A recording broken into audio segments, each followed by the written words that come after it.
అనకాపల్లి జిల్లాలో బోటు ప్రమాదం జరిగింది. రేవు పోలవరం దగ్గర బోటు బోల్తా పడింది. ఈ ప్రమాదంలో మత్స్యకారుడు సింహాద్రి చనిపోయాడు.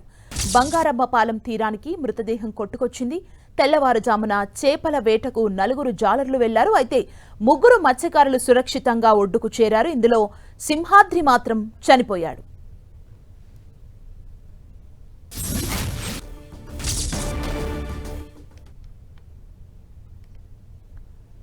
అనకాపల్లి జిల్లాలో బోటు ప్రమాదం జరిగింది. రేవు పోలవరం దగ్గర బోటు బోల్తా పడింది. ఈ ప్రమాదంలో మత్స్యకారుడు సింహాద్రి చనిపోయాడు. బంగారమ్మపాలెం తీరానికి మృతదేహం కొట్టుకొచ్చింది. తెల్లవారుజామున చేపల వేటకు 4 జాలర్లు వెళ్లారు. అయితే 3 మత్స్యకారులు సురక్షితంగా ఒడ్డుకు చేరారు. ఇందులో సింహాద్రి మాత్రం చనిపోయాడు.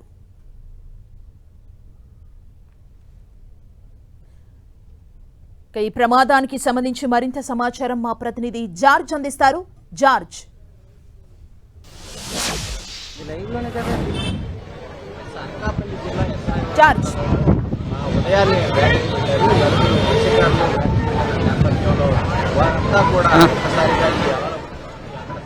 అల్లంతావుగా 3 సురక్షితంగా ఒడ్డుకు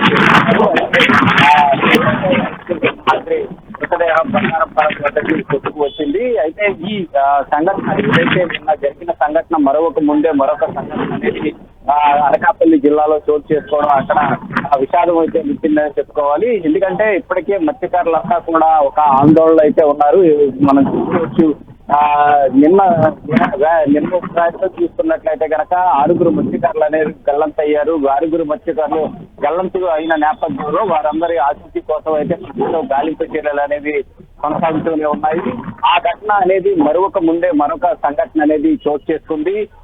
ఉదయాన్నే వేటకు వెళ్ళిన వారు ఎవరైతే ఎస్రాయవరంలో వేటకు వెళ్లారు 4 మత్స్యకారులు వేటకు వెళ్లిన సమయంలో వాళ్ళంతా కూడా వేట సాగిస్తున్న సమయంలో ఒక్కసారిగా అలల ఉధృతి తాకిటికి ఆ పడవ అనేది బోల్తా పడింది. ఈ పడవ బోల్తా పడిన నేపథ్యంలో ఒక మత్స్యకారుడైతే మృతి చెందాడు. అయితే ఇప్పటికే ఈ ఏదైతే బంగాళాఖాతంలో వాయుగుండం కొనసాగుతూ ఉన్న నేపథ్యంలో మత్స్యకారులు ఎవరూ కూడా వేటకు వెళ్లొద్దని హెచ్చరికలు అనేవి జారీ చేస్తూ ఉన్నారు. ఎందుకంటే సముద్రపు అలల ఉధృతి కూడా చాలా ఎక్కువగా ఉంటుందని చెప్తూ ఉన్నారు. అయితే వీటి అంచనాలను వేయలేకపోయిన మత్స్యకారులు వేటను కొనసాగిస్తూ ఉన్నారు. అడపాదడపా ఈ వేట కొనసాగిస్తూ ఉన్న నేపథ్యంలోనే ఈ ప్రమాదాలు అనేవి చోటు చేసుకుంటూ ఉన్నాయి. ప్రస్తుతం మనం చూసుకోవచ్చు. ఏదైతే మనం హార్బర్ వద్ద ఉన్నాము, ఇక్కడ ఏదైతే ఫిషింగ్ హార్బర్ వద్ద ఉన్నాము, మొత్తం తమ వారి ఆచూకీ కోసం అయితే తెలపాలంటూ కూడా మత్స్యకారులంతా కూడా పెద్ద ఎత్తున ఇక్కడికి చేరుకోవడం జరిగింది. ఎందుకంటే నిన్న బోటు ప్రమాదానికి సంబంధించి చూసుకున్నట్లయితే కనుక 6 మత్స్యకారులు గల్లంతయ్యారు. 6 మత్స్యకారుల కోసం దాదాపుగా 2 హెలికాప్టర్లు 3 నౌకలతో అయితే గాలింపు చర్యలు అనేవి ముమ్మరం చేపట్టారు. నిన్నటి నుంచి కూడా సెర్చ్ ఆపరేషన్ అనేది కొనసాగుతూనే ఉంది. ప్రతికూల వాతావరణం కారణంగా కాస్త ఆటంకం ఏర్పడినప్పటికీ ఎవరైతే గాల్లంతైన మత్స్యకారుల ఆచూకీ కోసం ఇటు రాష్ట్ర ప్రభుత్వం సైతం కూడా త్వరితగతిన చేపట్టాలని ఆదేశాలు జారీ చేయడంతో ఇటు కోస్ట్ గార్డు అలాగే ఇటు మెరైన్ పోలీసులతో పాటు నేవీ సైతం కూడా రంగంలోకి దిగింది. 3 సైతం కూడా సమన్వయం చేసుకుంటూ ఎక్కడైతే ఈ మత్స్యకారులు గల్లంతయ్యారో ఆ ప్రాంతాల్లో అయితే సెర్చ్ ఆపరేషన్ అనేది కొనసాగిస్తూ ఉన్నారు. ముఖ్యంగా గంగవరానికి దక్షిణ తీరాన 10 నాటికళ్ల మైళ్ళ దూరంలో ఈ ప్రమాదం జరిగిందని అయితే ప్రాథమికంగా అయితే అంచనా వేస్తూ ఉన్నారు. ఆ ప్రమాదం జరిగిన ప్రదేశం ఏదైతే ఉందో ఆ ప్రమాదం జరిగిన ప్రదేశాల్లో అయితే ఈ సెర్చ్ ఆపరేషన్ అనేది గాలింపు చర్యలు అనేవి ముమ్మరంగా చేపడుతూ ఉన్నారు. మరొక వైపు అంతా కూడా అంటే ఇక్కడ ఉన్న స్థానికంగా ఉన్నటువంటి మత్స్యకారులంతా కూడా ఇక్కడ ఉన్న యూనియన్ ఆఫీసుకి చేరుకొని తమ వారి ఆచూకీ తెలిసిందా లేదా అంటూ కూడా ఇక్కడ ఉన్న అధికారులు ప్రశ్నించడంతో పాటు కొంతమంది యూనియన్ నాయకులను సైతం కూడా అడుగుతూ ఉన్నారు. అధికారులు ఏం చెప్పారు, ఎలాంటి చర్యలు చేపడుతూ ఉన్నారు, దాదాపుగా వారు మిస్ అయ్యి 2 రోజులు అవుతూ ఉంది, కానీ ఇప్పటి వరకు కూడా ఎటువంటి ఆచూకీ లేదు అంటూ కూడా వాళ్ళు ఇక్కడ ఆందోళనకు గురవుతూ ఉన్నారు. మరొక వైపు కుటుంబ సభ్యులంతా కూడా కన్నీరు మున్నీరుగా విలపిస్తూ చేస్తూ ఉన్నారు. తమ వారి ఆచూకీ తెలపాలంటూ కూడా ఇక్కడ పెద్ద ఎత్తున అయితే ఇక్కడ మత్స్యకారులంతా కూడా చేరుకున్న పరిస్థితి అయితే ఇక్కడ నెలకొని ఉంది. మరొక వైపు ఈ సెర్చ్ ఆపరేషన్ అనేది కొనసాగుతూ ఉంది. సాధ్యమైనంత త్వరగా వారి ఆచూకీ కనిపెట్టేందుకైతే ప్రయత్నాలు అయితే ముమ్మరంగా చేపడుతూ ఉన్నారు. అయితే ఈ బోటు ప్రమాదం జరిగిన నేపథ్యంలో చూసుకున్నట్లయితే కనుక ఏదైతే ప్రాణాలతో బయటపడినటువంటి కారే చిన్న సైతం కూడా చెప్పాడు, దాదాపుగా 9 గంటల పాటు బోటు మీదే మేము నిలబడి సహాయం కోసం ఎదురుచూపులు చూసాము. కానీ ఈ పరిస్థితి విషమించడంతో మేమంతా కూడా ఈది ప్రాణాలు రక్షించుకోవాలని భావించాము. కానీ చాలా వరకు ఈదుతున్న సమయంలో చైనా కార్గో నౌక ఒకటి కనిపించింది. వారు లైఫ్ జాకెట్లు వేస్తే నేను మాత్రం అందుకొని ఆ షిప్లోకి వెళ్ళగలిగాను అంటూ కూడా చెప్పారు. మిగిలిన వారు ఏమయ్యారనేది నాకు తెలియదంటూ కూడా అతను కారే చిన్న అనే అతను తెలపడం జరిగింది. ఆ నేపథ్యంలోనే ఈ ప్రమాదం ఎక్కడ జరిగిందనేది కారే చిన్న ద్వారా తెలుసుకున్నారు. గంగవరానికి అత్యంత సమీపంలో జరిగిన నేపథ్యంలో వాళ్ళంతా కూడా ఆ పరిసర ప్రాంతాల్లో అయితే గాలింపు చర్యలు అనేవి ముమ్మరంగా చేపట్టారు.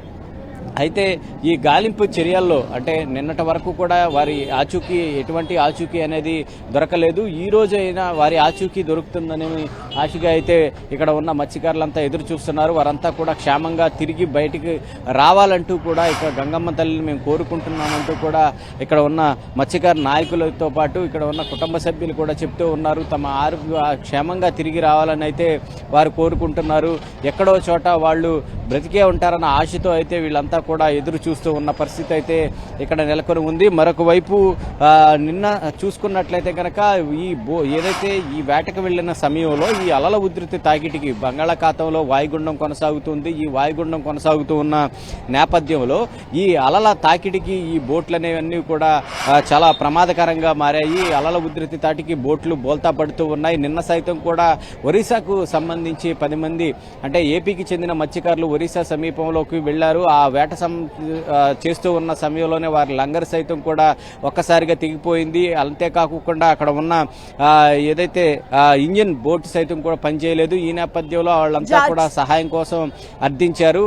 వెంటనే స్పందించినటువంటి ఏపీ మంత్రి అచ్చెన్నాయుడు వాళ్ళందరినీ కూడా సురక్షితంగా అక్కడికి చేర్చాలంటూ కూడా అక్కడ ఒరిస్సా అధికారులు కూడా కోరడం జరిగింది. ఈ నేపథ్యంలో వాళ్ళంతా కూడా అక్కడ సురక్షితంగా 10 మంది సైతం కూడా సురక్షితంగా బయటపడ్డారు. అయితే ఈ రోజు ఉదయం కూడా చూసుకున్నట్లయితే కనుక అనకాపల్లి జిల్లాలో బోటు ప్రమాదం అనేది జరిగింది. ఎస్రాయవరం మండలం రేపోలవరం గ్రామానికి చెందిన మత్స్యకారులు ఈ సముద్రంలో గల్లంతయ్యారు. తుఫాను ఏదైతే ఈ వాయుగుండ ప్రభావంతో పెద్ద ఎత్తున ఎగసిపడుతున్న అలలకు సముద్రంలో బోటు బోల్తా పడింది.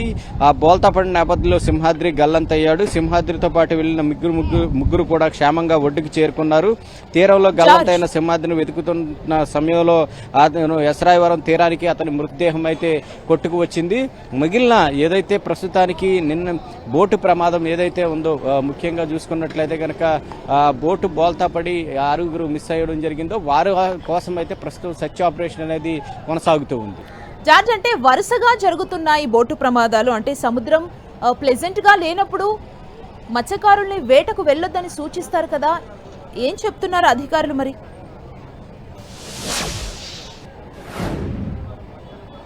అయితే ఇక్కడ సముద్రంలో వేటకు వెళ్ళొద్దని ఎప్పటి నుంచో హెచ్చరికలు అనేవి జారీ చేస్తూ ఉన్నారు. అయితే మొన్న జరిగిన ప్రమాదం ఏదైతే ఈ 7 గల్లంతైన ప్రమాదం ఏదైతే ఉందో అది హెచ్చరికలు జారీ చేయకముందే వాళ్ళు జూలై 1వ తేదీని మాత్రమే వాళ్ళు అప్పటికే సముద్రంలోకి వెళ్లారు. ఆ సమయంలో తిరిగి రావాలంటూ కూడా ఆదేశాలు జారీ చేసిన నేపథ్యంలో కుటుంబ సభ్యులు సైతం కూడా వాళ్ళకి సమాచారం అందించారు. ఎందుకంటే ఈ సముద్రం ఆటుపోట్లు చాలా ఎక్కువగా ఉన్నాయి కాబట్టి వెంటనే తిరిగి రావాలంటూ కూడా సమాచారం ఇచ్చిన నేపథ్యంలో వాళ్ళు రిటర్న్ అవుతున్న క్రమంలో ఈ ప్రమాదం అనేది చోటు చేసుకుంది. అయితే ఈ రోజు కూడా చూసుకున్నట్లయితే కనుక ఈ సముద్రంలో ఈ వాయుగుండం ఏర్పడుతూ ఉన్న నేపథ్యంలో ఎక్కడికప్పుడే మత్స్యకారులకు అలర్ట్లు అనేవి జారీ చేస్తూ ఉంటారు. అయినప్పటికీ కూడా కొందరు వాటిని పెడచెవిన పెట్టి వాళ్ళు వేటకు వెళుతూ ఉన్న నేపథ్యంలో ఇలాంటి ప్రమాదాలు అనేవి చోటు చేసుకుంటున్నాయి. కొంతమంది ప్రైవేటు బోట్ ఆపరేటర్లు సైతం కూడా ఉంటారు.